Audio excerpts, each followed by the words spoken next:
বাংলাদেশের রাজনৈতিক অঙ্গনে কূটনৈতিক তৎপরতা আরও দৃশ্যমান। জামায়াতে ইসলামীর আমির ডক্টর শফিকুর রহমানের সঙ্গে সৌজন্য সাক্ষাৎ করেছেন ঢাকায় নিযুক্ত যুক্তরাষ্ট্রের রাষ্ট্রদূত ব্রেন্ট টি. ক্রিস্টেনসেন। বৈঠকে উঠে আসে নির্বাচন, সংস্কার ও অর্থনৈতিক পরিস্থিতি সহ গুরুত্বপূর্ণ নানা বিষয়। ঢাকা নিযুক্ত যুক্তরাষ্ট্রের নবনিযুক্ত রাষ্ট্রদূত ব্রেন্ট টি. ক্রিস্টেনসেন বৃহস্পতিবার সকালে জামায়াতে ইসলামের আমির ডক্টর শফিকুর রহমানের সঙ্গে সৌজন্য সাক্ষাৎ করেন।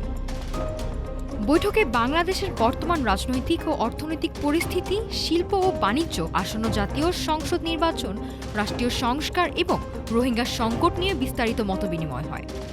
সাক্ষাৎকালে যুক্তরাষ্ট্রের রাষ্ট্রদূত বাংলাদেশের অর্থনৈতিক উন্নয়ন এবং গণতান্ত্রিক অগ্রযাত্রায় জামায়াতে ইসলামের ইতিবাচক ভূমিকার প্রশংসা করেন বলে জানানো হয়। পাশাপাশি ভবিষ্যতে বাংলাদেশ ও যুক্তরাষ্ট্রের দ্বিপক্ষীয় সম্পর্ক আরও জোরদার হবে বলেও আশাবাদ করেন উভয় পক্ষ। বৈঠকে যুক্তরাষ্ট্র দূতাবাসের পলিটিক্যাল ও ইকোনমিক কনসুলার এরিক গিলম্যান সহ ঊর্ধ্বতন কর্মকর্তারাও উপস্থিত ছিলেন।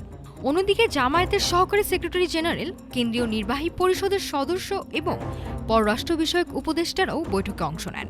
রাজনৈতিক বিশ্লেষকদের মতে আসন্ন জাতীয় নির্বাচন সামনে রেখে আন্তর্জাতিক কূটনৈতিক যোগাযোগের অংশ হিসেবেই এই সাক্ষাৎকে গুরুত্বপূর্ণ হিসেবে দেখা হচ্ছে।